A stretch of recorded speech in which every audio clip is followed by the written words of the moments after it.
দেখুন, দিলীপ দা যাবেন কি না তার ব্যক্তিগত ব্যাপার, তিনি যাবেন কি যাবেন না, ওনাকে ব্যক্তিগতভাবে আমন্ত্রণ করা হয়েছে, পার্টি এন্ডোর্স করে না।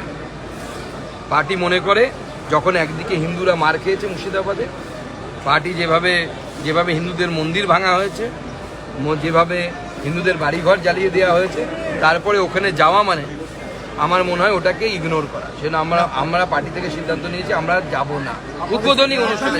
যার সমালোচনা করার সে করবে, ভগবানের কাছে যাওয়ার জন্য কারণ অনুমতি নিতে হবে, কে চোখ দেখাবে, দিলীপ ঘোষ পরোয়া করে না। ভারতবর্ষে যত বড় তীর্থ, দ্বাদশ জ্যোতির্লিঙ্গ, 4 ধাম, পশুপতিনাথ থেকে রামেশ্বরম সব দর্শন করেছি আমি। এটা বাড়ির কাছে এত বড় মন্দির হয়েছে, পুরী তো বারবার যাওয়া যায় না, এখানে দর্শন করলাম। আমার মতো কোটি কোটি ভক্ত আসবেন, দর্শন করবেন। কে বানালো, কে উদ্বোধন করলো সেটা লোকে ভুলে যাবে।